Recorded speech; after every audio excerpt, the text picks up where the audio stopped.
organizado aí a sala, organizado a turma, né, comunicado. Isso foi bastante importante para a gente concretizar esse encontro nosso aqui. A princípio, eu queria deixar aberto para todo mundo, tá? Quem quiser abrir o microfone em algum momento e colocar alguma dúvida, sugestão, complementar a informação, discordar também é possível, tá? Eu vou passar aqui a minha visão sobre a LGPD e do que eu venho aplicando, do que eu venho vendo no mercado, mas não existe verdade absoluta quando a gente fala de LGPD, quando a gente fala de privacidade, porque isso tem muito a ver com cultura, tem muito a ver com percepção, né, de que privacidade para um pode ser muito importante e para outra pessoa pode não ser tão importante assim.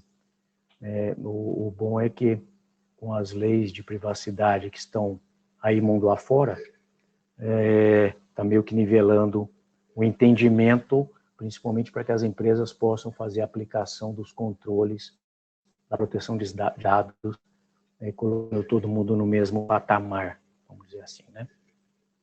Vamos lá. Primeiro, obrigado aí a todos pela confiança, né? Eu entrei meio que de penetra para poder contribuir nesse estudo, né, sem querer aqui ter o papel de professor, tá? É mais mesmo como compartilhar informação. Ainda que eu seja professor, não é o caso hoje, tá? Hoje eu estou mais aqui como um colega para a gente compartilhar conhecimento. Eu acho que isso, como fala, né? Quem doa enriquece mais do que quem recebe. Então, vamos enriquecer um pouquinho.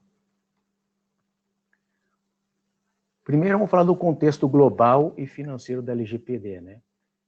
Principalmente, a LGPD ela vem aí a cargo, né, de demanda mundial, né, de prevenção, de utilização indevida de dados, de proteção de dados pessoais, e o mundo inteiro vem muito puxado pela questão lá da GDPR, né, União Europeia, mais o bloco econômico lá, que entra dentro desse bloco que não é só a União Europeia. Então, são 28 Estados-membros da União Europeia, mais a Islândia, Liechtenstein e Noruega.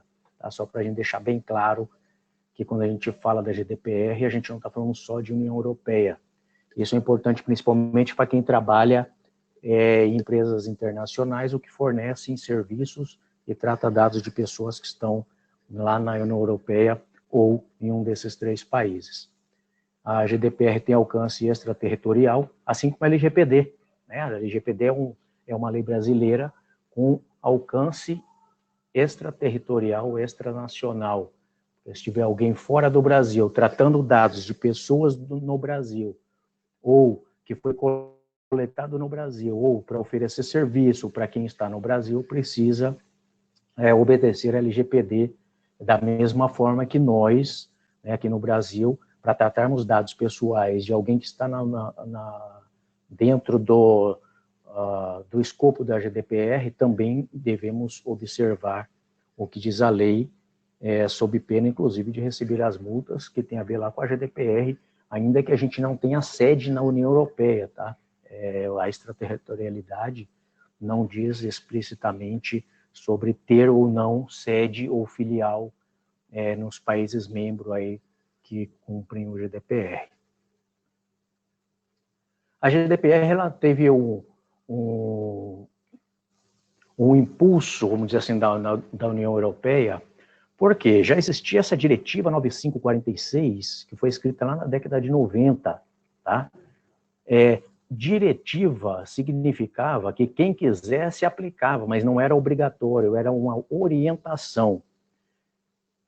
Com a ampliação do bloco europeu, né, da União Europeia, acontece que um país onde aplicava essa diretiva e tinha leis próprias que eram mais rígidas, ficavam em desvantagem comercial, empresarial, corporativa, com outro país da mesma União Europeia, do mesmo bloco, que não tinha as diretrizes obrigatórias de tratamento de dado pessoal.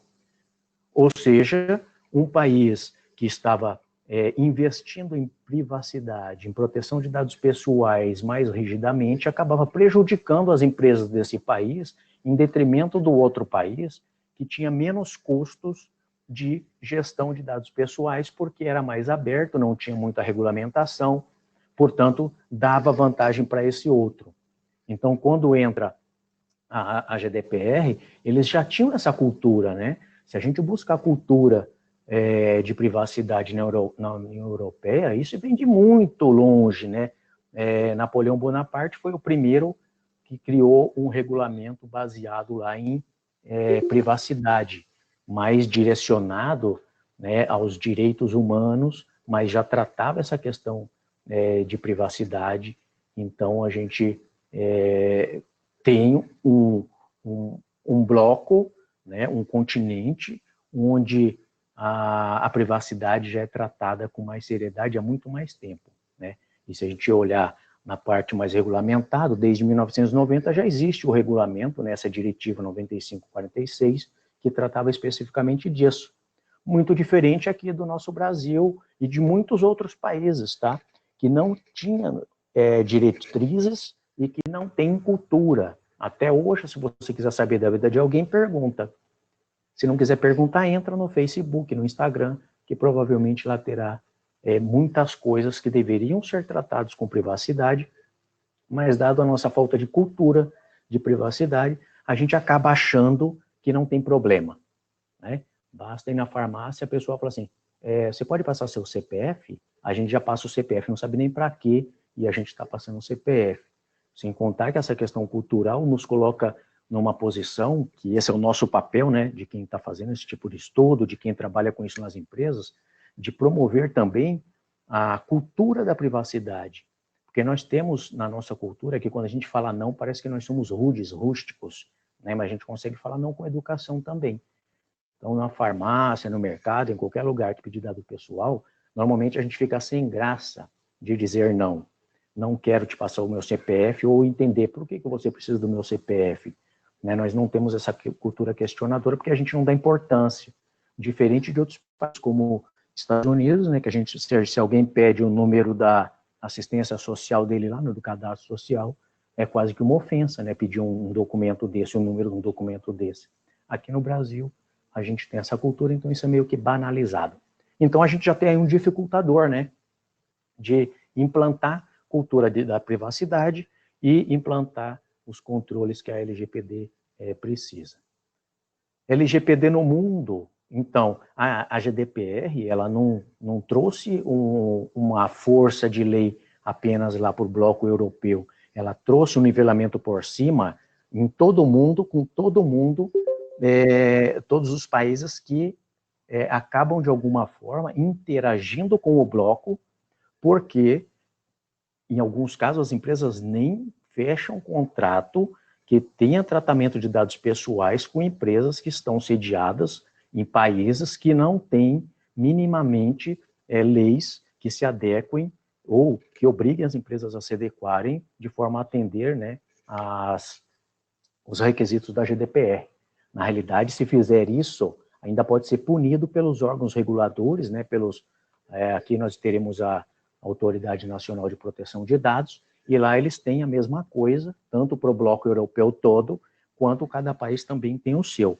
Então, se uma empresa de lá fecha um contrato e começa a transferir ou receber dados pessoais de países que têm um nível menor de proteção, eles podem ser penalizados. Tá? Então, a GDPR, né, o bloco europeu, acabou nivelando por cima. Todo mundo tem que ter o tratamento, inclusive ficou extraterritorial, pelo mesmo motivo que virou norma obrigatória no bloco europeu todo, que é todo mundo tem que fazer o mesmo investimento, todos os países e as empresas têm que usar os dados pessoais com a mesma responsabilidade, portanto, coloca todo mundo em pé de igualdade quando a gente fala de relação comercial, porque senão a gente teria aí concorrência desleal. Se eu preciso investir mais do que o outro, automaticamente o outro tem uma vantagem competitiva sobre mim. Ok?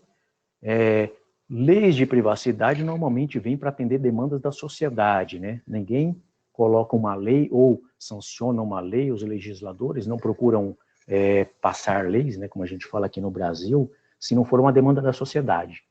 E quando isso acontece, normalmente é algo que não serve para a sociedade. Tá? Então, como dizem, né, as leis vêm na esteira do desenvolvimento de uma sociedade, da sua evolução. E quanto mais evoluímos, mais nós damos valor à nossa privacidade, aos nossos dados e assim por diante. Ok? Isso aqui era só para dar uma contextualizada. Vamos aqui, então, primeiro, entrar no objetivo da lei. Tá? O objetivo da lei é muito claro ali logo no seu artigo 1º, né, que fala que o objetivo da lei é dispor sobre o tratamento de dados pessoais, inclusive nos meios digitais. Aqui já deixa claro, né, que não é nem principalmente e nem unicamente nos meios digitais. Quando fala inclusive, significa que faz parte de um todo e não que é o todo, né? É a teoria dos conjuntos, né? Está contido. Então, o que é coberto pela LGPD é muito mais do que simplesmente sistemas e bancos de dados e dados, vamos dizer assim, digitais ou digitalizados, que também tem diferença, né? Mas não vamos entrar nesse porém agora. Tá? Então, objetivo, dispor sobre o tratamento de dados pessoais, inclusive nos meios digitais, seja por pessoa natural, né? Ou seja, pessoa física, ou por pessoa jurídica, tanto de direito público quanto privado.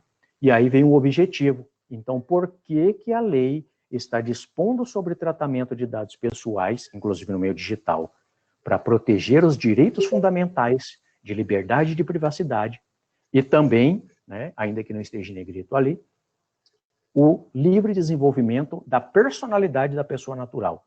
Isso já é tido mundialmente como um direito fundamental do ser humano, tá? O direito à privacidade.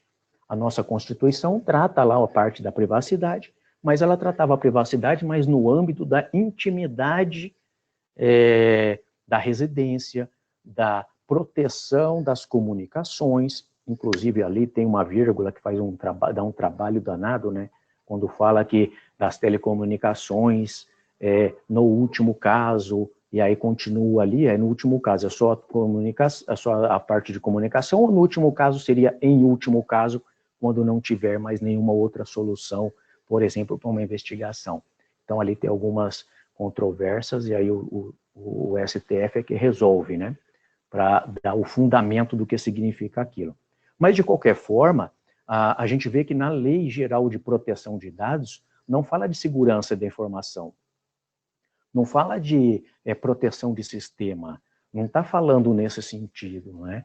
O que está falando, quando a gente fala de proteção, a gente pode trazer para um âmbito diferente, né, como comparativo, só didaticamente, né, comparando, quando a gente fala de proteção de uma criança, por exemplo, a gente não está falando para manter ela trancada ou mantê-la segura de violência.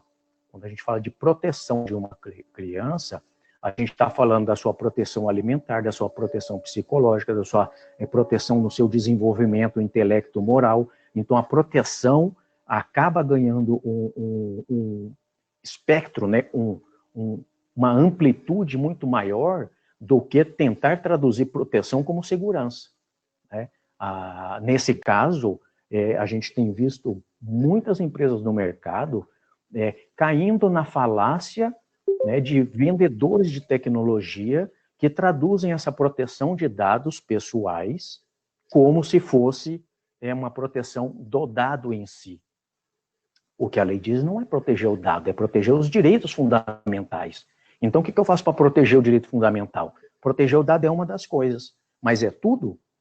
Será que eu sair protegendo meu sistema, contrato o cara lá de segurança da informação e contrato um monte de tecnologia para segurança da informação e proteção, criptografia, etc.? Será que é isso que a lei está prevendo? A gente precisa, em alguns eventos, eu sempre falo para o pessoal, irmão, você tem uma dica assim, leia a lei. O primeiro é esse, leia a lei. Precisa ser advogado para entender uma lei? Não. Em muitos casos, não. Algumas interpretações, nem advogado consegue, né? Tanto é que tem que subir lá para o STF para poder discutir o que significa aquele troço.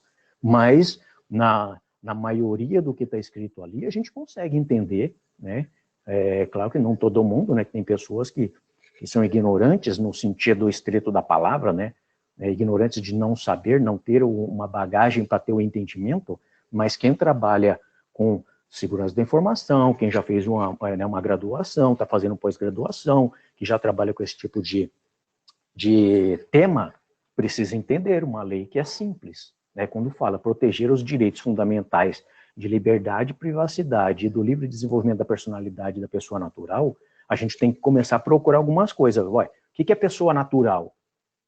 Primeiro é que se morreu já não é mais natural. Então, a partir do momento que um titular morre, falece, né, vai ao óbito, os dados pessoais dele não estão mais cobertos pela LGPD.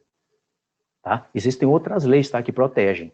É claro que a gente não pode passar a cometer crimes com o nome de uma pessoa falecida, seja crime de honra ou qualquer outro tipo de crime, mas não é mais coberto pela LGPD.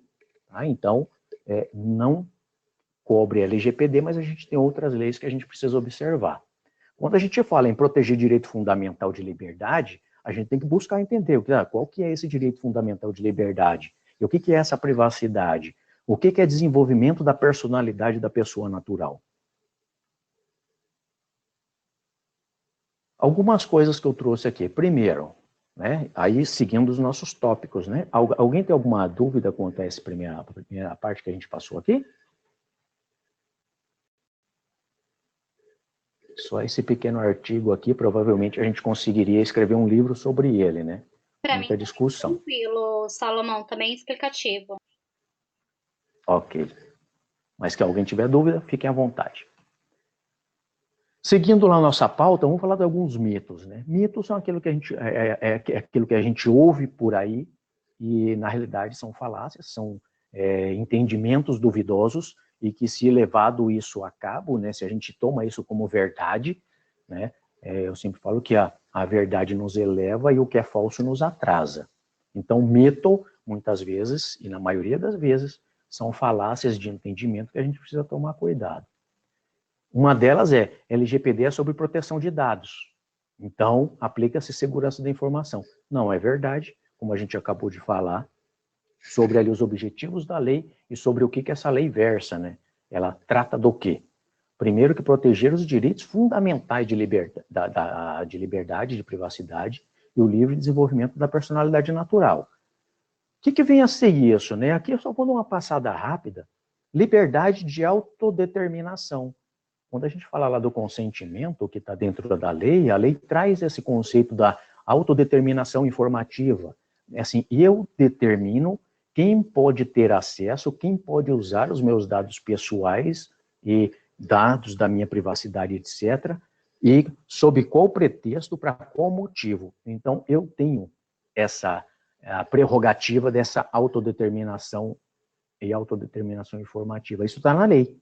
Inclusive, isso já faz parte, inclusive, da parte da nossa legislação mais ampla, lá da Constituição, que já trata essa questão. Né? Traz também um conceito de escolha. Eu tenho o direito de escolher. Eu tenho o direito de decidir sobre meus dados pessoais, sobre minha privacidade. Eu tenho o direito de divulgar, permitir ou não a divulgação. Eu tenho o direito, então, de anonimato. Eu coloquei o númerozinho 1 ali para me lembrar de falar que anonimato, de acordo com o que traz lá no Marco Civil da Internet, é vedado na internet. Eu não posso agir como anônimo na internet, porque o direito da coletividade se sobrepõe ao direito da individualidade, né, do indivíduo, que eu quero ficar ali falando mal do outro anonimamente, e assim eu não seria responsabilizado. Então, existem leis que vedam, em determinados casos, o anonimato. O anonimato que eu quero dizer aqui é que a LGPD traz ali nos direitos do titular, que o titular são as pessoas físicas, né, ou seja, os cidadãos que têm os seus dados pessoais que podem ser tratados, né. Num outro encontro a gente está prevendo falar disso, né, desses atores, mas é importante a gente saber que quando a gente fala titular é a pessoa natural, tá? Ou seja, pessoa física. O anonimato, nesse caso, é que a LGPD traz o direito de pedir uma anonimização dos dados. Tá? Anonimização do dado eu posso saber quantas mulheres trabalham lá na empresa, em quais regiões elas se encontram, quais são os cargos que elas estão atuando, quantas são casadas, quantas são mães, etc, etc, mas eu não sei quem é. Eu só tenho um número mas é anônimo, tá? Então, eu posso ter dados anonimizados, inclusive quando a gente anonimiza dados pessoais, ele deixa de ser coberto pela LGPD, porque ele deixa de se vincular a uma pessoa natural. Quando eu só tenho essa massa de dados, que seria estatística, né, ou de amostragem, que são tabuladas e podem ser trabalhadas para várias coisas, ainda assim eu não consigo chegar, a partir desses dados, numa pessoa natural. Então, perde o vínculo da pessoa, do titular. Então, não é mais coberto na lei. E também a questão do esquecimento. Quando fala assim, a LGPD traz lá o direito ao esquecimento. Não, não traz. No Brasil não tem nenhuma lei que traz direito ao esquecimento. Na realidade, eu acho que no mundo inteiro, se tiver algum lugar que fala do direito ao esquecimento, ele está falando numa situação concreta específica, porque é impossível de se aplicar, tá? O que se tem, inclusive na Europa, teve um caso muito relevante e que foi usado, já aqui no Brasil, para direito comparado, de direito ao esquecimento, mas significava que o Google tinha que parar de apresentar como resultado de pesquisa uma informação de uma determinada pessoa.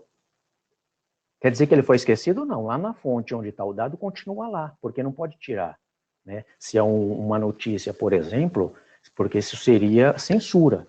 Mas não precisa ficar sempre aparecendo como o primeiro da busca que a pessoa foi suspeita de um crime, muitas vezes, né? Às vezes nem cometeu o crime, foi suspeita de um crime, e toda vez que pergunta uma pessoa, o nome da pessoa, aparece isso. Então, o esquecimento é nesse sentido, é num sentido bastante limitado, né? Principalmente na internet, né? A gente sabe que quando alguém coloca uma coisa, essa coisa se espalha, é copiada para vários servidores, é impossível algum juiz falar todo mundo tem que apagar, até porque a demanda tem que do juiz, né, tem que ser específica, quem tem que apagar o quê?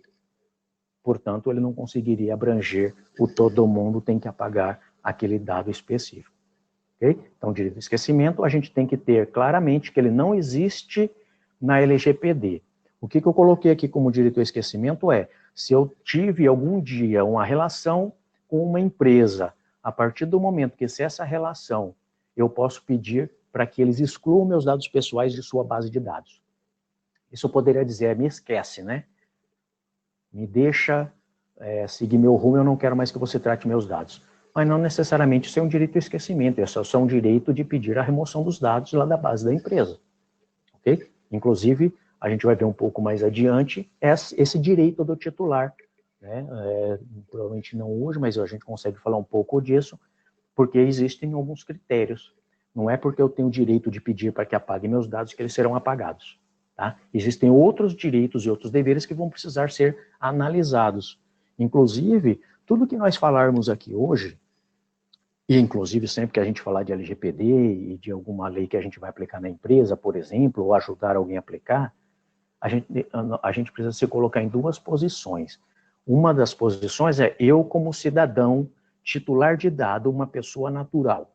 Tá? Então eu tenho que saber quais são os meus direitos, mas eu também tenho que saber quais são os meus deveres. E na outra posição que eu preciso me colocar, que é importante que a gente se coloque hoje nessas duas posições, para a gente perceber a diferença de uma coisa para outra, é eu como empresa. Quando eu estou representando a empresa onde eu trabalho, eu sou a empresa. Então, eu tenho o direito de pedir para pagar, enquanto cidadão, e eu tenho o dever de apagar os dados, quando possível, enquanto empresa. Tá? Então, tudo que a gente fala aqui, vamos buscar, pelo menos hoje, né, a bipolaridade. Eu sou pessoa natural, eu também sou empresa, para que a gente tenha isso claro. É importante ter que todo o direito de um titular vira dever da empresa. Bom? Aí ele fala também da privacidade. Privacidade é quanto aos seus dados pessoais, seus perfis, seja perfil de navegação na internet, perfil de compra, perfil socioambiental, sociológico, qualquer perfil que se puder ter de uma pessoa tem que ser protegido. Tá? A privacidade dos perfis faz parte, porque através de um perfil, ou por meio dele, eu consigo chegar na pessoa. Tá? A privacidade tem a ver também com a sua vida privada, tá? Seus pensamentos. Nossa, a privacidade do pensamento? Sim, eu posso pensar e escrever num diário. o meu pensamento que eu transcrevi ali no diário, né, ou seja, eu coloquei ele num suporte físico ou num computador, só pode ser divulgado com a minha autorização, ou se eu mesmo divulgar, publicar.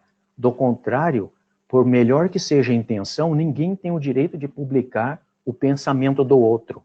Tá? Isso já também tem várias contendas aí mundialmente sobre isso.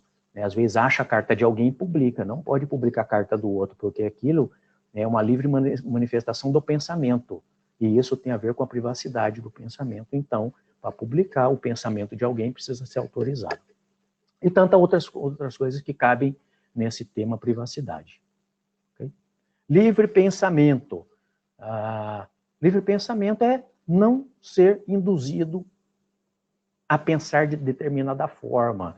Né? A gente viu nas eleições aí essa quantidade de problemas que teve lá nos Estados Unidos, da Cambridge Analytica, que a partir de perfis da galera que estava lá no Facebook, eles direcionavam informações, ou verdadeiras ou falsas, tá? Tanto faz, porque quando eu direciono informação verdadeira, negativa do Salomão, e sempre eu passo a informação verdadeira, positiva da Carolina, por exemplo, para alguém, para esse alguém, Salomão é o capeta e a Carolina é o anjo. Na realidade, isso pode não ser verdade. Porque quando a gente direciona só a informação negativa de alguém, a gente está induzindo o outro a entender que aquela pessoa só faz coisas negativas e não tem nada de bom. Da mesma forma, a gente pode induzir as pessoas a pensarem que determinada pessoa é boa porque só aparece, né, nas pesquisas ou ali no Facebook, nos compartilhamentos, somente coisas de quem falava bem do candidato. Tá? Então, esse livre pensamento tem a ver com isso. A não indução é não induzir ao erro, não induzir a um pensamento falacioso. A questão de fake news provoca isso. Tem que respeitar o livre-arbítrio do outro, né? Então, eu não posso ser induzido a tomar uma decisão baseada em informações ou enviesadas, né? Ou falsas. Enviesadas porque pode ser verdadeira, né? Como eu falei. Todo mundo tem um lado bom e um lado ruim. Se eu só apresento o lado ruim, parece que o bicho não presta para nada. Isso é só um viés, porque eu estou direcionando para essa questão de só ver o mal. A não obscuridade também, porque quando eu pesquiso algo e se tem uma plataforma que não quer que eu saiba, ele não me apresenta. Então, obscuridade acaba me negando o direito da informação, e aí isso me afeta o meu livre desenvolvimento da personalidade. Tá? Então, tudo isso a gente tem que ter embarcado e abarcado aqui quando a gente está falando de LGPD. Tá? Então, a LGPD não é sobre proteção de dados, é sobre a proteção de direitos fundamentais, e uma das ferramentas para se conseguir exercer o direito, esse direito fundamental, ou esses direitos, é preservando a privacidade. Ok? Esse mito é muito importante, principalmente para quem vai implantar LGPD nas empresas, porque senão vai ser enganado pelas empresas que querem vender tecnologia ou soluções simples, mais caras. Um outro mito LGPD altera todas as regras para tratamento de dado. Não tem nada disso. LGPD não é contrariedade das leis existentes, muito pelo contrário, eu sempre uso isso. Nada que é permitido, o LGPD proíbe. Se a CLT, o E-Social diz que eu tenho que tratar dado pessoal do funcionário, a empresa vai continuar tratando, a LGPD não diz que não pode. Ela só diz que tem que seguir alguns princípios, inclusive usando a CLT, o E-Social e outras leis como base legal, que a gente vai ver daqui a pouquinho. Então, nada que é permitido, a LG proíbe. E o contrário também é verdadeiro. Se é crime em alguma outra lei, ou uma infração, ou não é bem visto socialmente, que aí entra no âmbito do direito civil, que aí deixa de ser crime, né, porque não é direito penal, se é proibido, a LGPD também não permite. Então, é permitido eu pegar dados sem consentimento e utilizar? Não. Então, é proibido. A LGPD permite? Não, também não. Então, essas duas afirmativas a gente tem que levar bastante a sério na hora que a gente está fazendo as análises na empresa para decidir o que pode e o que não pode. Porque tem muita gente que entende errado. Ah, agora que a LGPD a gente não vai mais poder fazer e-mail marketing. Ué, da onde saiu isso? Ah, agora a gente não pode mais fazer cadastro de pessoas quando a gente estiver fazendo eventos de trade marketing, por exemplo. Eu não posso mais acompanhar o perfil dos meus clientes na mídia social, na rede social. Da onde que saiu isso? Né? Desde que a gente utilize os critérios que nos dê a permissão e o embasamento para utilizar. Pode fazer tudo que a gente faz hoje, só não pode fazer aquilo que é errado, por conta da realidade 1, né? Ou melhor, da realidade 2, nada que é proibido, a LGPD permite. Então, se já é errado, vai continuar sendo errado. A LGPD não facilitou fazer coisa que não podia até então. Ok? Então, importante a gente saber que a LGPD não revoga outras leis, ainda que fez ali algumas revogações de alguns pontos lá do Marco Civil da Internet, mas é o que eu estou falando no sentido mais amplo, tá? Então, se tem outras leis que tratam dados pessoais, a gente tem leis específicas no ramo da saúde, no ramo financeiro, dentro do escopo jurídico, né, de advogado, cliente, dos tribunais, da INSS, de órgãos sanitários, todos eles têm regras específicas, então a LGPD não está revogando nada disso. Inclusive usa essas regras como uma das bases legais, né, que é a base que a gente vai ver que é o cumprimento de obrigação legal ou regulatória. Então, se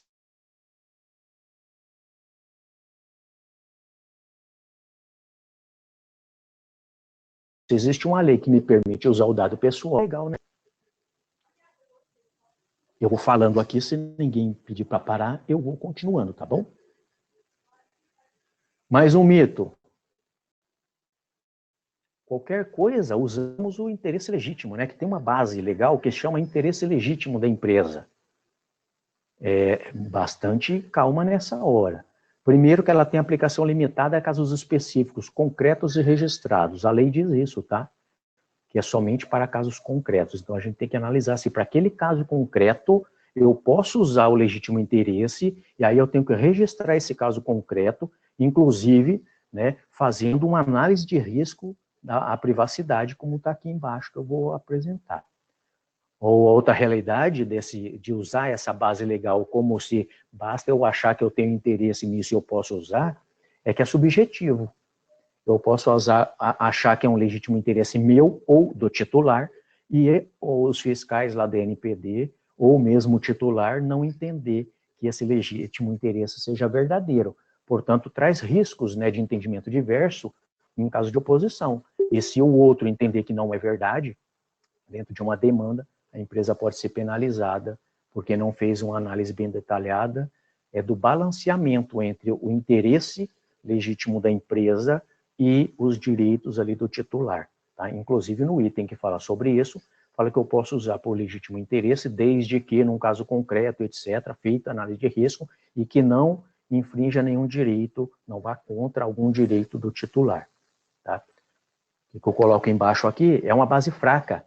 Fraca por quê? Porque é subjetivo.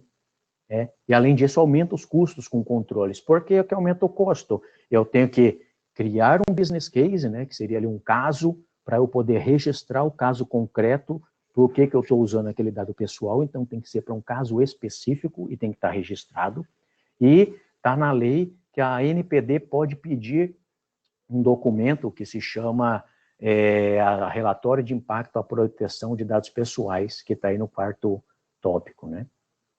Se eu uso essa base legal, eu tenho que levar a aplicação da minimização ao seu grau máximo, porque também nesse mesmo capítulo da lei, né, nesse artigo da lei, diz que tem que usar o estritamente necessário para o interesse que está sendo aplicado. Portanto, eu não posso dar um passinho fora da curva, né, fora do trilho ali, porque senão pode ser entendido como desconformidade com a lei. A transparência, nesse caso, tem que ser bem maior, porque eu tenho que deixar claro para o titular, né, que eu estou usando aquilo para o meu interesse ou para o interesse dele, mas ele tem que saber, eu não posso esconder. Tá? Eu estou usando para o meu legítimo interesse e não conto para o outro. Tá? Então, um dos princípios da LGPD é a transparência, e nesse caso tem que ser levado ao seu grau máximo. Tá? a questão do business case, né, que eu falei, que tem que ser para um caso concreto, e ainda assim elaborar o relatório de impacto à proteção. Tudo isso aumenta o custo da empresa, porque é para cada utilização, para cada finalidade de utilização do dado pessoal, eu tenho que fazer esses artefatos, né, criar esses artefatos, que é o business case, para comprovar o caso concreto e fazer o relatório de impacto. Tá bom? Na dúvida, vamos consultar a NPD, caso possível. Na Europa, isso é possível, tá? Quando as empresas têm alguma dúvida de utilização do legítimo interesse, por exemplo, ou de qual base legal melhor aplicar para um tratamento de dados, eles podem fazer uma consulta lá na autoridade, né, de proteção de dados do país, ou mesmo do próprio bloco, né, da Europa. Okay? Mas um mito, consentimento é a bala de prata. Assim, qualquer coisa a gente pede o consentimento, né? Primeiro, consentimento ele não é a panaceia que vai resolver todos os tratamentos de dados pessoais dentro da LGPD, né? É uma das 10 bases possíveis. Ela não é nem a única e nem a melhor. Na realidade, eu vejo ela até com uma base bem ruim. São duas bases bem ruins, tá? Uma é o legítimo interesse, pelos motivos que eu falei, e o outro é o consentimento, que para mim está mais para uma bala de ouro do que bala de prata, porque é caro demais manter os registros de consentimento. Tá? O que diz a lei é que só pode ser aplicada se não tiver outra base mais forte, sob pena de não transparência. Tá? Se eu digo, por exemplo, para um cliente que eu estou usando os dados dele para fazer faturamento, né, ou seja, emitir nota fiscal com base no seu consentimento, eu não estou sendo transparente. E a falta de transparência é desconformidade com a lei, porque eu não uso o dado dele para emitir nota fiscal porque ele permitiu. Eu faço isso porque isso é obrigatório por lei, senão seria sonegação fiscal. Então, para esse caso, eu não posso usar o consentimento ou legítimo interesse. Eu tenho que usar a base legal, que é a que a gente colocou aqui em cima, né, que é usar acho que está no outro aqui, cumprimento de obrigação legal ou regulatória. Ok? Importantíssimo a gente ter o conhecimento, e inclusive tem um livro do Marcos, acho que é Marcos Bione, né, que até foi colocado lá no grupo, que fala simplesmente sobre o consentimento, um livro inteiro falando do alcance do consentimento. Temos que ter muita parcimônia na utilização, sabendo que é muito caro. Se usado, tem que ter o gerenciamento total, porque o ônus é da empresa. Se a pessoa falar assim, eu não dei consentimento, você está usando, a empresa tem que conseguir provar quando foi dado o consentimento, qual a plataforma, como que registrou, para qual finalidade, e toda a transparência de por que eu ia usar, por quanto tempo, como é que eu protejo, se eu ia compartilhar com terceiro ou não. No consentimento tem que ter todas essas informações. Não é simplesmente um botãozinho de opt-in. Eu concordo com a utilização dos meus dados. Isso não vale nada para a LGPD.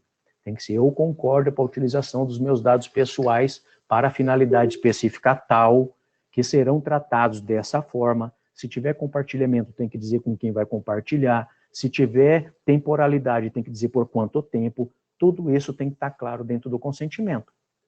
Uma mesma pessoa pode dar consentimento de alguns dados para uma coisa, de outros dados para outra, em plataformas totalmente diferentes. Eu posso ter o mesmo titular, que eu trato dele, parte por consentimento, parte por legítimo interesse, tanto por obrigação legal, dependendo do processo, eu trato o dado pessoal do mesmo titular por coisas diferentes, né, com bases diferentes. Portanto, eu tenho que ter tudo isso muito bem registrado. Essa é a dificuldade de implementação da LGPD dentro das empresas. Ainda que haja o consentimento, deve ser aplicado considerando todos os outros princípios e requisitos da LGPD. Então, não é porque deu consentimento que eu não preciso proteger, que não precisa ser transparente, que não precisa usar o mínimo necessário, que a gente vai ver aqui os princípios da lei e as bases, para a gente entender, né, que consentimento não é simplesmente pedir autorização, tá? E como eu falei, custa caro, né? Custa caro e é difícil a manutenção, porque eu tenho que ter todos os registros de consentimento de todos os titulares que eu trato baseado no consentimento e com várias informações de quando foi dado o consentimento, não pode ter vício de consentimento, senão ele perde a a sua validade, a sua eficácia, tem que ter seguido todos os ritos, né? Eu posso ter vários consentimentos do mesmo titular para coisas diferentes, então isso é muito caro de manter. Se eu tenho uma base melhor, utilizo a base melhor. Mais um mito, a NPD vai penalizar vazamento de dado pessoal e a multa pode chegar até 50 milhões. Será que é isso mesmo? Como a gente viu lá no começo, a LGPD não é para proteger vazamento de dado. Muito pelo contrário, é para proteger os direitos do titular, né? As maiores multas lá na Europa não foram por conta de vazamento ou incidente de segurança, foram por utilização indevida. Justificar um vazamento de dado é mole, né? Eu falo, ó, eu fiz tudo que eu podia ter feito e ainda assim um funcionário, um terceiro, um invasor, sei lá, eu conseguiu capturar esses dados transpondo todos os mecanismos de segurança que eu coloquei. Agora, o que é difícil? Eu justificar para uma autoridade nacional ou para o Ministério Público a utilização indevida da informação, né? E por que isso? Utilizar os dados em desacordo com a lei é uma ação deliberada e opcional. Eu posso ou não usar. Já o vazamento de informação, não. A gente pode considerar a máxima, né, que não há segurança 100%. E tanto que na lei diz que tem que usar os controles e medidas razoáveis para conseguir a segurança no nível da expectativa também do titular. Então não é para ser seguro 100%, porque senão fecha as empresas. Então, a gente já sabe, tá? Todo mundo tem certeza que vai vazar dado em algum momento. A gente só não sabe qual é o momento. Agora, o que a gente também tem que ter certeza e procurar ao máximo isso é que não se use dados pessoais de forma deliberada, sem uma base legal e sem seguir os critérios da lei. Tá? Não entender o cenário de utilização de dado pessoal, ou seja, eu não faço um entendimento dentro do meu negócio, da minha empresa, por que a gente usa dado pessoal em todos os processos e que tipo de dado utiliza. Isso é problemático. Não entender e analisar os riscos inerentes dessa utilização, e se eu não faço isso, eu não consigo proteger, não consigo criar controle, isso é problemático. Não providenciar os controles a partir do momento que eu faço uma avaliação de risco e sei que pode causar danos para o titular, ou seja, um impacto negativo, ou que a probabilidade de acontecer um incidente de vazamento ou de utilização indevida é alta, e eu não crio os mecanismos, como a LGPD determina que seja criado, tanto técnicos quanto administrativos, aí sim a multa vai ser alta. Porque isso é escolha, né? Tudo aquilo que a gente pode escolher, e a gente escolhe bem, a gente fala que é atenuante num caso de incidente. E tudo aquilo que a gente pode escolher e escolhe mal é agravante num caso de incidente. Então a gente parte da premissa que vamos parar de falar de vazamento de dados e vamos entender como é que a gente está usando os dados aqui dentro. Depois a gente vai entender se a gente deveria usar, se tem base legal, se a gente consegue cumprir os requisitos legais, e se tudo isso for verdade, aí a gente fala, tá, como é que eu protejo os dados? Aí sim eu entro no âmbito de segurança da informação. Porque não adianta eu fazer segurança de informação de um dado que eu nem deveria estar tratando, né? É como ter uma arma ilegal em casa e seguir todos os protocolos de quem tem um porte de arma deveria seguir.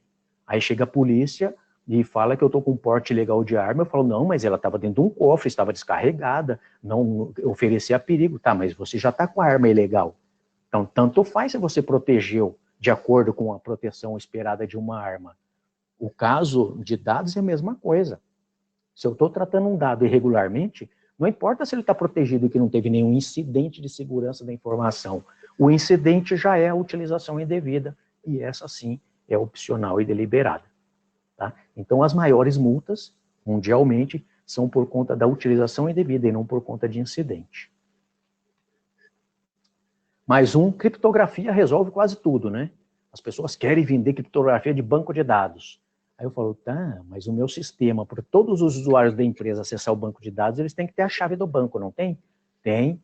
Então, para que serve isso nesse âmbito que você está dizendo? Porque, assim, a criptografia de banco de dados só serve se o cara tentar roubar o banco inteiro. Porque se eu tenho alguém que tem acesso ao sistema, ele consegue, por exemplo, baixar para um PDF, para um XML, ou para um Excel, que seja, os dados que ele tem acesso? Porque ele tem acesso, portanto, eu tenho que abrir o banco para ele ter o acesso. Então, quando vem essa questão de criptografia resolve tudo, ó, eu dei um chute ali, não resolve 95% dos problemas. Na realidade, eu acho que ele agrava em muitos casos, porque ele traz uma falsa sensação de segurança. Tá? É claro que se eu tenho um banco de dados muito crítico, dados pessoais na nuvem, lá na Amazon, eu boto criptografia no banco de dados, porque se alguém conseguir invadir esse servidor, ele não vai ter acesso aos dados que estão fechados ali no banco de dados. Mas todo mundo da minha empresa ou de terceiros que tem acesso ao banco, o banco está aberto. Tá? É questão de entendimento da tecnologia, porque senão a gente acaba gastando muito para coisa nenhuma. Então tá aí as dicas, né? Se eu tenho uma chave, eu tenho acesso. E se eu tenho acesso, né, eu posso causar um incidente. Encriptar banco de dados só protege o banco fechado, né, que foi isso que eu acabei de falar. E cuidado com soluções miraculosas. Normalmente é placebo caro, tá? Não serve para nada e a gente paga um dinheirão naquilo. A gente acha que está protegido e na realidade não está. A pior questão em segurança da informação, que é o tema que está sendo tratado aqui nesse slide, é a falsa sensação de segurança. Ok? E vocês, conhecem algum mito sobre LGPD? Que alguém ouviu falar de alguma aberração sobre a lei, o que ela faz ou o que ela não faz, como é que se aplica a lei e que no sentido não traz verdade nenhuma?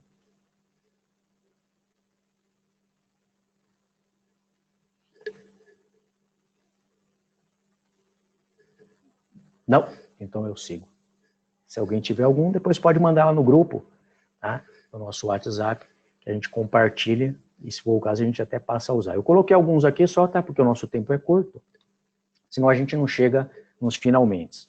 Mas só nessa introdução a gente já conseguiu entender bastante coisa da lei, né? Ainda que a gente não tenha entrado na lei efetivamente. Então, a LGPD é a Lei 13.709, né, que foi sancionada lá em 14 de agosto de 2018, com prazo, né, de adequação, né, que é o vacatio legis, lá que se chama, de 24 meses, que agora está em discussão, né? Hoje, ninguém sabe quando é que passa a valer a lei, tá? Pode ser em 16 de agosto de 2020, pode ser em 1º de janeiro de 2021, mas também pode ser em maio de 2021 ou agosto de 2021. Então, tem várias opções, tá? A princípio, na empresa, a gente está dizendo que é 14 de agosto de 2018. E se não for, a gente está menos atrasado para atender os requisitos legais, assim como todas as empresas no Brasil, tá? Porque é uma questão cultural, não é questão de projeto, né? De eu implantar uma tecnologia, uma ferramenta ou um processo. Isso é questão cultural, que para ter maturidade a ponto de estar em conformidade com a lei, vamos demorar bastante tempo.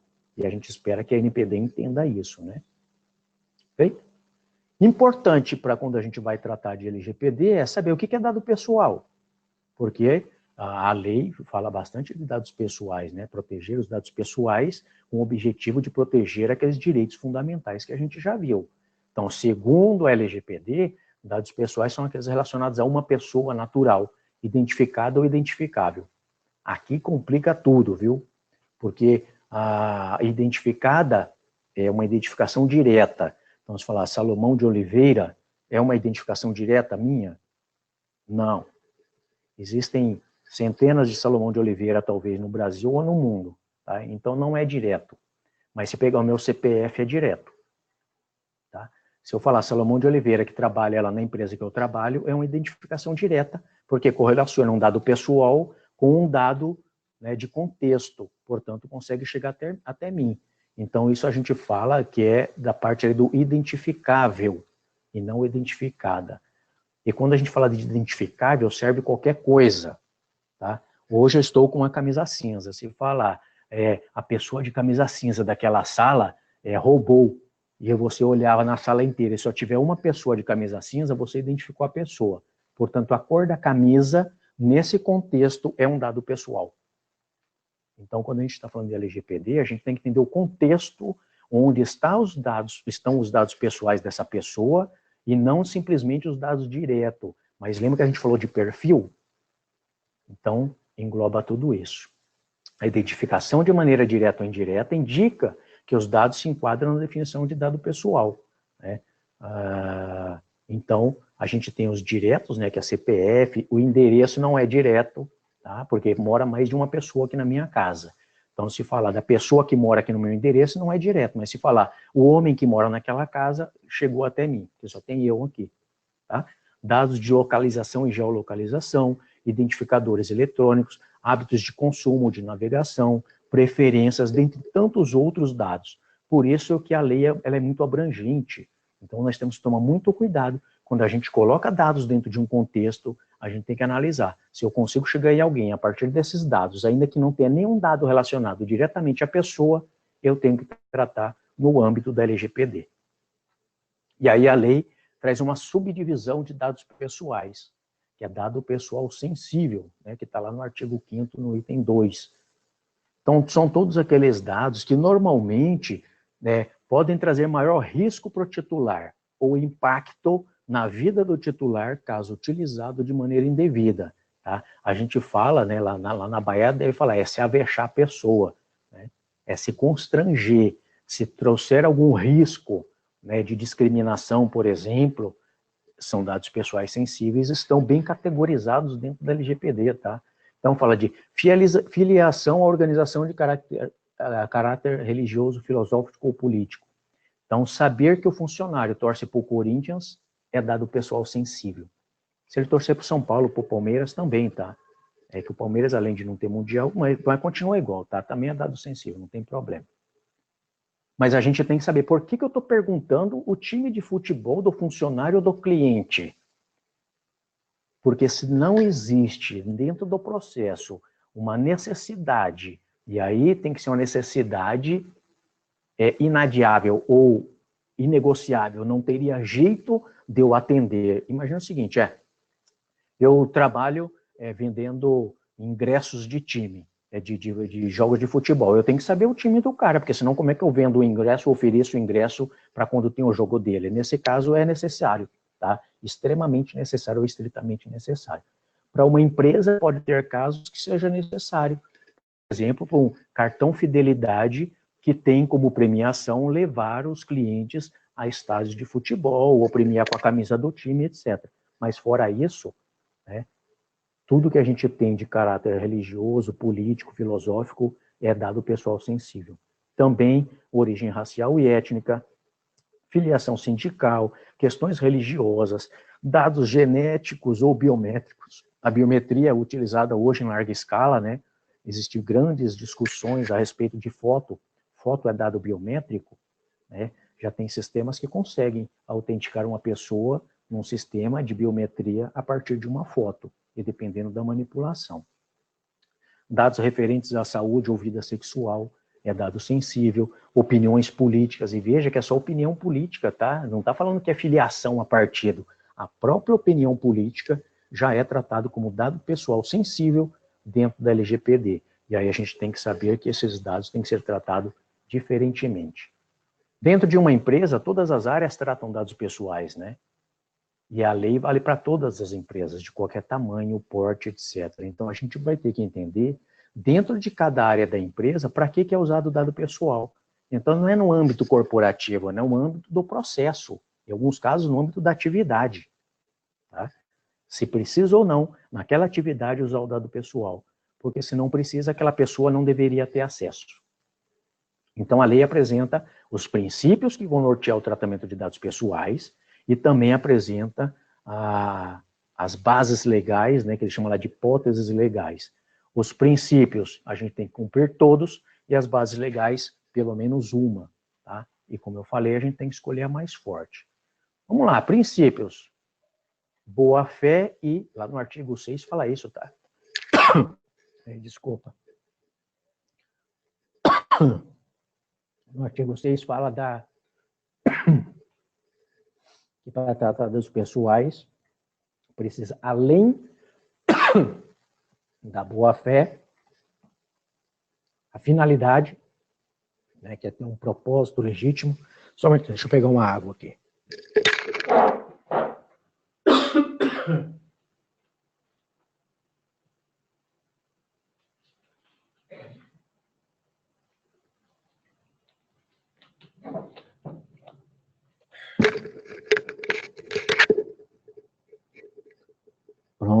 Estamos de volta.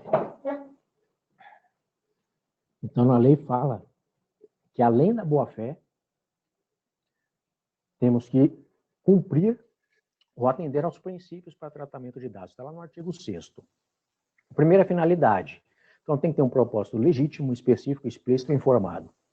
Significa que, dentro da finalidade, a gente já traz a legalidade, a especificidade e transparência com o titular. Tem o princípio da adequação. Então, a utilização do dado pessoal, ela tem que ser compatível com a finalidade do tratamento. Então, tem que ser compatível com o serviço prestado, com aquilo que a gente está oferecendo e com o objeto do contrato, por exemplo. Eu não posso tratar dado pessoal para uma finalidade não compatível com aquele serviço que está sendo prestado ou que foi contratado. Tem o princípio da necessidade, que é a utilização apenas, né, eu grifei ali, apenas de dados estritamente necessários ao processo. Porque se não tem necessidade em um processo de um determinado dado, por exemplo, como eu falei, time de futebol, ou mesmo o nome do filho, o nome da mãe, se para o processo não é necessário, por que a gente pediu? Então, extrapola o princípio da necessidade. O outro princípio é o do livre acesso. O titular tem o direito, e isso vai estar lá no direito do titular, ele tem que ter acesso ao tratamento e à integridade dos dados. Então, ele tem que saber se a gente trata dados dele, que dados a gente está tratando, como está tratando, por que está tratando, baseado em qual hipótese legal, etc. E se ele pedir os dados, a gente tem que entregar a ele os dados, ou dentro de um sistema, ou mesmo num arquivo, tá? Para que ele tenha ciência disso, é claro, tomando conta com questões de segredo industrial e comercial, inclusive isso está na lei. Tem o princípio da qualidade de dados, né, que os dados têm que representar a verdade, vamos dizer assim, tem que ser exato, claro, relevante e atualizado. Então, nós teremos que trabalhar com os titulares para que a gente mantenha os dados deles atualizados, dando a eles a oportunidade de atualizar, complementar, retificar esses dados para cumprir esse princípio da qualidade. Tem o princípio da transparência, que é muito importante, né, dentro da parte principiológica da lei, né, que as informações que o titular tem que ser claras, transparentes, precisas, ou seja, ele não pode ser enganado. Quando a gente diz que uma informação está sendo usada para uma coisa, tem que ser só para aquela coisa. Quando eu digo que eu compartilho com uma empresa, tem que ser só com aquela empresa. Quando eu digo que a base legal é uma base específica, tem que ser realmente com aquela base. Lembra que eu falei do consentimento. Eu não posso dizer que eu emito nota fiscal porque eu tenho um contrato com a pessoa. Não, eu emito nota fiscal porque é uma lei, é fiscal. Senão, eu teria ali um desvio legal, tributário, né, de evasão fiscal. Que diz? Sonegação, na realidade, né? Tem o princípio da segurança, que é a empresa que trata os dados, né, que nesse caso é o controlador, tem a obrigação, o dever de adotar medidas técnicas administrativas para proteger os dados pessoais de acordo com o que a lei determina e também de acordo com a expectativa do titular. E veja que crítico isso, né? Qual que é a expectativa do cara? Eu pego os dados dele para tratar e eu tenho que descobrir a expectativa dele? Então, a gente tem que tomar muito cuidado com essa questão, que a expectativa pode ser maior do que a gente está prevendo, por isso a gente tem que fazer o máximo possível dentro dos critérios que a gente tem e que seja razoável, né? Seja o investimento, tem que ser razoável com aquilo que se está fazendo. Uma empresa pequenininha não vai colocar num data center nível 3 ou investir muito em segurança da informação, até porque seria incompatível, tá? Mas se trata de dado pessoal sensível, muito crítico, ou que traz muito risco, vai ter que rever os conceitos. Tem o princípio da prevenção, que é a adoção de medidas para evitar o dano aos titulares dos dados. Então, esses dois princípios se complementam. O primeiro é, eu protejo o dado de maneira que ele não seja violado. E o segundo princípio, que é o da prevenção, é, caso seja violado, eu minimizo o impacto lá para o titular. Tá? Então, se complementam. Um eu protejo, o outro eu previno o impacto lá para o titular, e evito os danos no titular. Tem o princípio da não discriminação, então eu não posso usar os dados pessoais para discriminar uma pessoa, tá? Seja por qual motivo for. Eu também não posso usar para atos ilícitos, até porque eu fugiria do primeiro princípio, né, que é o propósito legítimo. Eu também não posso usar de maneira abusiva. E o último princípio, que traz muita responsabilidade para as empresas, que é a responsabilidade de prestação de contas. Demonstrar que a adoção de medidas são eficazes ao cumprimento das normas, tanto de medidas de segurança da informação, quanto medidas para assegurar a utilização devida ou não permitir a utilização indevida de dados pessoais, ainda que não seja incidente de segurança. Ok? Bastante coisa aqui, né? Princípio, a empresa tem que cumprir os 10. Tá? Todos os princípios, para todo o tratamento de dado pessoal, os princípios têm que estar presentes no processo. Já a base legal, basta uma. Tá? Então, as empresas têm que escolher a melhor base legal para tratar os dados pessoais. Né? Vou voltar de novo às duas bases que eu usei lá no negócio de emitir nota fiscal. Eu não emito nota fiscal porque a pessoa pediu, eu emito porque eu sou obrigado por lei. Então, nesse caso, estaríamos aqui utilizando essa base legal, cumprimento de obrigação legal ou regulatória. Ah, mas eu estou emitindo nota fiscal porque eu tenho um contrato com ele, que aí seria a execução de contrato. Mas o contrato não me exige emitir nota fiscal. O que exige a emissão de nota fiscal é o cumprimento da obrigação legal, então eu não posso usar a execução de contrato para tratar os dados pessoais necessários para a emissão de nota fiscal. Tá? Então, nós temos algumas bases. Primeiro é o consentimento, que tem que ser de forma específica, destacada para finalidade específica. Então, não pode ser um consentimento opt-in, clica no botãozinho, eu quero, eu permito, eu autorizo. Não, tem que ter todo um ritual ali no consentimento. No segundo, a segunda base legal, cumprimento de obrigação legal regulatória pelo controlador. Eu acho essa aqui a melhor base para quem trata dado pessoal, busca por que eu trato? Tem alguma lei que exige o tratamento desses dados específicos? Então, pode ser que parte dos dados sejam baseados aqui, e eu posso ter alguns outros dados que é para executar o contrato, né? Ou mesmo para questões, procedimentos preliminares a um contrato. Então, quando eu vou contratar um funcionário, e eu pego lá o currículo dele, peço as certificações de cursos, etc., eu estou tratando um dado pessoal preliminares ao contrato de trabalho. Ele não é funcionário ainda. Tá? Então, as bases legais que têm consentimento, cumprimento de obrigação legal, esses dois aqui são muito específicos, né? Um é para usar especificamente para a administração pública e o outro especificamente para órgãos de pesquisa. Tá? Então, na maioria das empresas não vão usar essas duas bases. A gente tem a execução de contrato ou procedimentos preliminares, exercício regular do direito em processo judicial, administrativo ou arbitral. Então, eu posso não ter mais relação nenhuma com o titular, mas se ele está devendo para a empresa, ou se ele causou algum dano à empresa, eu posso usar os dados pessoais dele para exercício regular do direito. Tá? Para proteção da vida ou da incolumidade física do titular, e esse caso aqui tem que estar muito bem específico, tá? E tratado, aplicado em casos específicos e comprovados que foi para a proteção da vida, né, a proteção física ali, né, da integridade física do titular ou de terceiro.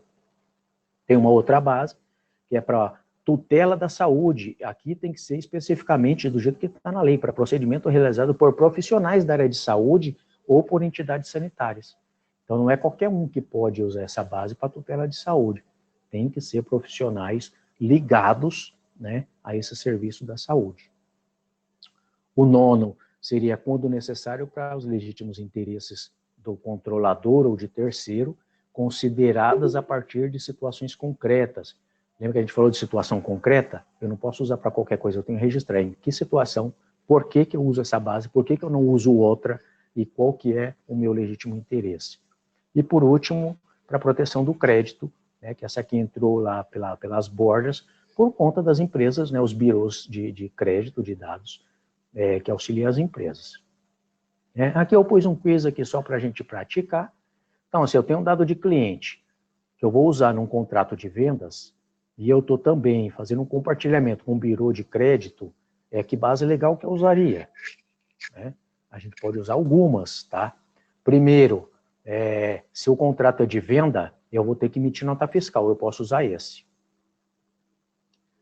Como eu estou fazendo um contrato, que é um contrato de compra e venda, ainda que seja implícito, não seja um contrato formal, eu posso usar esse, o 5, né? Execução do contrato. Se eu estou compartilhando com um birô de crédito, eu posso usar o 10º também, que é para proteção do crédito. Eu preciso saber se aquela empresa, ou se aquela pessoa, na realidade, tem condições de cumprir a parte do contrato que lhe cabe, que é pagar. Tá? Então, eu tenho pelo menos 3 bases legais aqui para utilizar o dado de um cliente num contrato de compra e vendas. Então, pode ser que eu uso uma base numa primeira fase, por exemplo, proteção ao crédito. Eu posso usar preliminares ao contrato para outros dados que eu preciso dele para fazer o pré-cadastro. E eu posso também usar cumprimento legal, que seria lá para as questões fiscais, tributárias, etc. Tá? Então, não dá para usar só uma base legal para utilizar dado de cliente. Eu tenho que ver, eu estou usando ele onde, em qual processo, em qual atividade, e aí lá naquele processo eu tenho uma base legal, e em outro processo eu posso ter outra base legal. E como a gente falou que tem os dados pessoais sensíveis, a LGPD traz uma diferença, né? O primeiro é com consentimento do titular, né? Eu posso tratar dado específico desde que ele permita, e sem o consentimento, somente onde é indispensável para cumprimento de obrigação legal, que tem lá no anterior também, pela administração pública, que também tem para dados pessoais normais, né, vamos dizer assim, que não sejam sensíveis, realização de estudos também, exercício regular do direito também tem para os dados comuns, proteção da vida também tem, tutela da saúde também tem, já esse último aqui não tem para dados pessoais que não sejam dados pessoais sensíveis, essa previsão legal. Garantia de prevenção à fraude e a segurança do titular nos processos de identificação e autenticação de cadastros em sistemas eletrônicos. Aqui está falando basicamente do dado pessoal sensível, biometria. Né? É bem específico para isso. É claro que pode ter algum outro caso que caiba aqui, sim, mas vai ter que ser analisado muito especificamente, mas o que a gente vê a aplicação mesmo é principalmente para essa questão biométrica, para entrar em sistema, para entrar em ambientes, para bater ponto, né? A gente tem visto aí fraudes de médicos, né, que bate ponto para o outro com um dedo de borracha, né? Ou que assina o ponto, ou que leva o crachá do outro médico, né, ou de outros profissionais, que bate o ponto lá, né, marca o ponto com um crachá eletrônico para várias pessoas. Isso é fraude. Então, a gente pode implantar o ponto eletrônico através de biometria para evitar esse tipo de fraude, e isso estaria coberto na lei aqui nessa base. Ok? Mais um quiz, então aqui seria tipos de dados dos funcionários para motivo de saúde, né, que tem lá o atestado de saúde ocupacional, ou a gente usar no ambulatório da empresa. E aí a gente às vezes compartilha, né, com benefícios que a gente acaba oferecendo para os funcionários, clínicas de diagnóstico, que às vezes tem que fazer exames no funcionário, ou por demanda legal, ou por demanda da empresa. Então, qual vai ser a base legal que a gente usa? Em alguns casos, cumprimento legal obrigatório, porque a ASO é obrigatório. Tá? Alguns exames periódicos são obrigatórios, então a gente usa esse. Tá bom? O uso regular do direito é possível também. Imagina que um funcionário entra com ação contra a empresa dizendo que pegou LER, né, a lesão por esforço repetitivo, né, o famoso tendinite, né, que todo mundo conhece, porque trabalhava em determinada coisa. A empresa pode exigir, né, inclusive judicialmente, que se faça um exame, uma perícia, para identificar se realmente aquela lesão ou aquele acidente, que pode ser considerado acidente do trabalho ou doença do trabalho, foi realmente causado pela sua atividade naquela empresa, nas funções que ele executa. Porque isso pode não ser verdade, então para exercício regular do direito também é possível. Proteção da vida, né? Então se eu estou numa empresa que existe riscos, eu posso sim pedir informações que seriam sensíveis. Imagina o seguinte, eu vou fazer uma corrida de carro.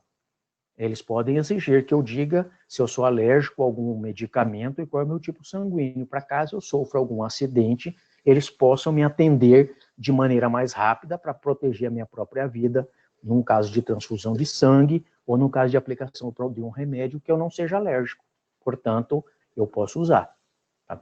Então, tem várias coisas que a empresa pode usar. Dados pessoais sensíveis, de vários tipos, tá? Que eu estou dando o exemplo da saúde, com embasamento legal forte. Tá? Normalmente, o consentimento tem que ter em mente que o consentimento, ainda que seja a base, tem que ter uma finalidade específica, necessária, etc, etc. Tá? Não é porque ele permitiu que a gente saia usando. E aí aqui, para finalizar, a gente tem uma pesquisa, né, que foi feita com mais de 1.200 operações de tratamento de dados, que foi dado como que as empresas estão usando as bases legais. Então, primeiro, as empresas, 33% das empresas respondentes estavam usando para legítimo interesse, né, das operações, não das empresas. Lembra que a gente falou que o legítimo interesse é fraco? Interesse legítimo está lá. Fraquinho, porque é dúbio, ele é minha percepção. Então, o meu conceito pode estar diferente, tá? Então, ele é subjetivo. Então, eu não usaria legítimo interesse para muita coisa, como as empresas estão usando.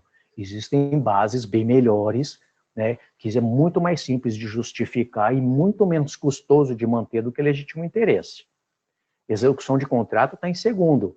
Beleza, essa é uma base legal forte, mas eu tenho que saber onde é que eu estou usando, porque se eu estou usando parte dos dados na obrigação legal, por exemplo, que eu estou usando o exemplo aqui de emissão de notas fiscais, etc., eu tenho que colocar aqui naquele processo o tratamento dos dados, ainda que a coleta foi para execução de um contrato, a aplicação no processo de emissão de nota fiscal, faturamento, a base legal é a obrigação legal regulatória. Cumprimento de obrigação legal também é forte, né? Se a lei diz para usar, eu não posso não usar. Portanto, é a melhor base legal, a melhor hipótese legal que a gente poderia achar para tratar dado pessoal. Só que tem que ser embasada, né? Não dá para dizer que é um cumprimento legal se a lei não obriga a utilização. E aí tem que usar estritamente o que a lei pede e nada mais, tá? Nada menos, porque a gente vai ser enquadrado na outra lei, e nada mais, porque a gente vai ser enquadrado na LGPD. Consentimento 8%. Até faz sentido, né? Porque o consentimento, primeiro eu tenho que pedir, depois eu tenho que gerenciar o consentimento durante todo o ciclo de vida desse consentimento, e é como a gente viu lá no começo, é muito caro manter isso, e as empresas não estão preparadas para pegar o consentimento dos titulares da forma que a lei pede e fazer o gerenciamento, as empresas não estão usando. Mas é uma base boa para quem tem a aplicação correta de acordo com o que determina a lei. E, por último, o exercício regular do direito, que é também uma base forte, desde que comprovadamente para exercício regular do direito. Bom, então a gente fica por aqui hoje, né? Extrapolei um pouquinho aí, 13 minutos do nosso prazo, mas acho que foi enriquecedor aí alguns exemplos que acabam tomando um pouquinho mais de tempo. Passamos por pontos muito importantes da lei e da própria aplicação, do contexto da lei. É claro que a gente não consegue aprofundar muito ali na aplicação de cada item específico, mas espero que os exemplos colocados aqui tenham sido, né, suficientes para o entendimento daquilo que era proposta no dia de hoje. Tá? Larissa, obrigado, Larissa, muito boa aula. Não foi aula não, tá? Só foi um compartilhamento de um pouquinho de conhecimento aí de aplicação da LGPD. Obrigado, Ricardo. Bom fim de semana também. E fico aberto aí, então, quem quiser comentar agora, tá? E não tiver uma necessidade aí de se desconectar agora, a gente pode continuar falando ou lá no grupo.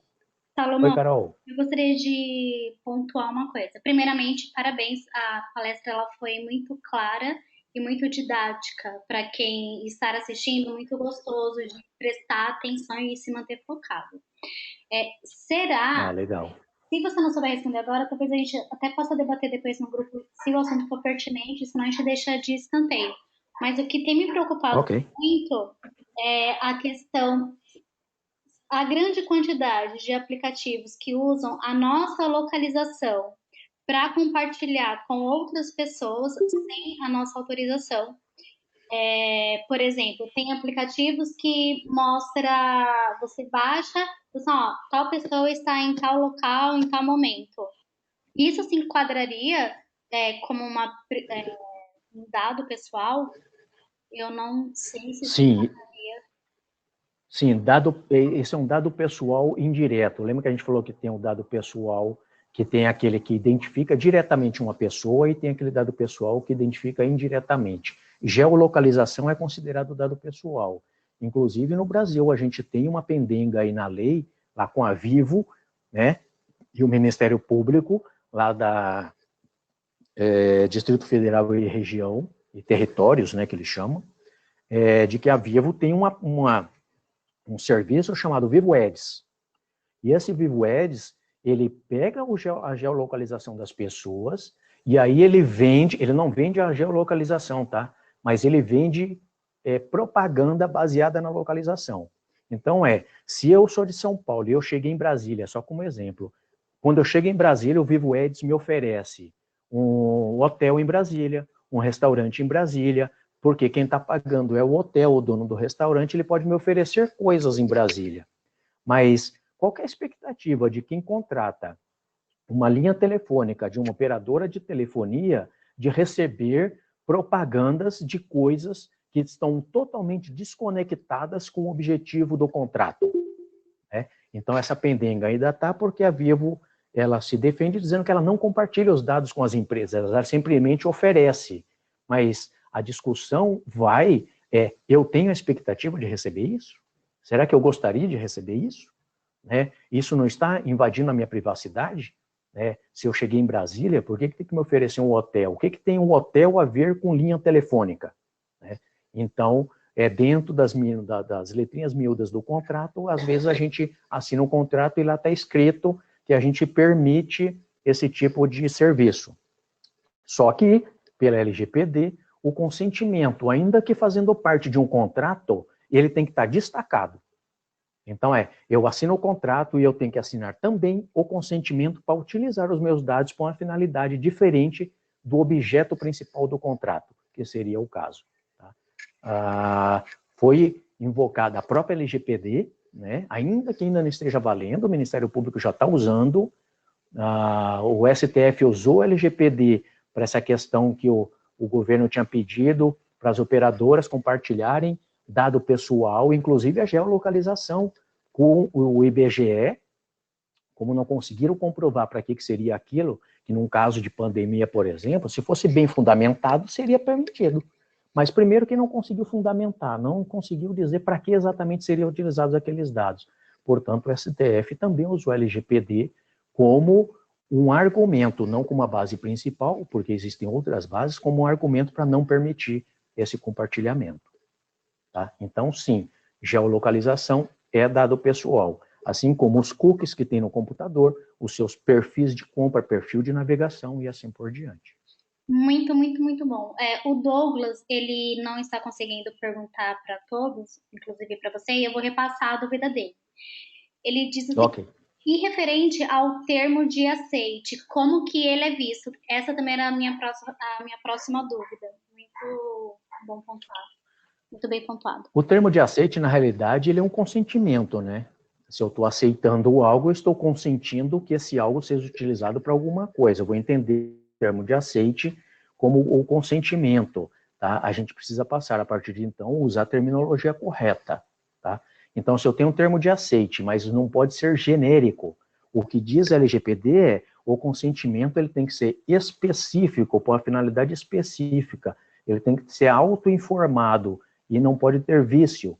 Então, só como exemplo, se eu tenho lá um site que já vem marcadinho e o cara só dá o ok, tem vício de consentimento. Tem que vir desmarcado, tem que ter todo o texto necessário, o consentimento está sendo dado para usar qual dado? Porque às vezes tem assim, autorizo usar meus dados para envio de propaganda. Tá? Quais dados? Tem que estar claro. Então, autorizo usar o meu e-mail para envios de propaganda da empresa que está pegando consentimento. Se for compartilhar, por exemplo, com uma agência que vai fazer essa propaganda, tem que estar lá no consentimento, nesse termo, né, que o dado será compartilhado com o parceiro, e de preferência colocar o nome do parceiro, por quanto tempo vai ser mantido, como é que vai ser protegido. Então, a partir de agora, o consentimento não é simplesmente um opt-in. Não pode estar marcado, tem um ritual todo para o consentimento ter validade, tá? Porque senão ele cai num vício de consentimento e ele perde a validade e aí a empresa está exposta às penalidades, tá? Então, o termo de aceite é válido desde que cumpra os requisitos da LGPD e que esse termo tenha esse viés, né, essa finalidade de consentimento, que tem que estar claro, tem que estar muito transparente, né, para o titular. E não pode ser utilizado consentimento se existe uma outra base legal. Tá? O que a gente sempre fala a empresa vai pedir o consentimento dos funcionários para fazer tal coisa? Aí a gente pergunta, você como funcionário da empresa, se a empresa pede o consentimento teu para usar os dados para fazer tal coisa, você teria coragem de dizer não, se a maioria está dizendo sim? Ou isso te constrange? Ou você ficaria com medo de ser penalizado ou discriminado dentro da empresa? A partir desse momento, né, pelas respostas que a gente vai achar, obviamente, a gente tem aí um vício de consentimento. Portanto, muito cuidado para usar consentimento de funcionário. Aí a gente tem a pergunta, tá, mas a empresa vai fazer um evento e as pessoas precisam se inscrever. Aí isso aí não é consentimento, tá? Isso é regulamento de participação do evento. Portanto, entra quem quer. E a partir do momento que a pessoa entrou, lá no regulamento de participação de um evento, de uma promoção, lá vai estar bem claro quais são os dados coletados, para que coleta, qual a finalidade, etc, etc. Pode entender isso como um contrato e não como consentimento, porque isso é de livre escolha.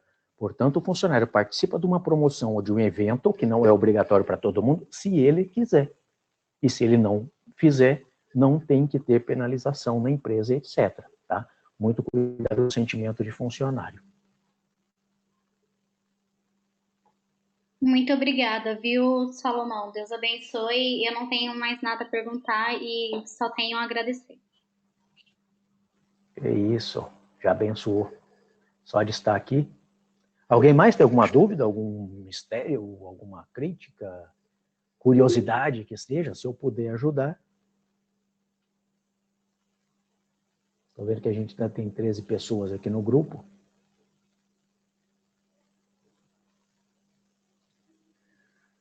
Bom, então nós vamos marcar aí uma segunda rodada, tá? Se todo mundo assim decidir lá no grupo, tá? Porque isso aqui é democraticamente imposto, é nada. É consentido. Quem quiser, e se acharam que foi interessante, a gente continua mais para frente, aí a gente vai falar dos direitos dos titulares, a gente vai falar de cases no Brasil, a gente vai falar de o objetivo da lei, assim por diante. Aí a gente vai descendo do justificativa, risco, tá? Só para a gente ver aqui que ainda tem bastante coisa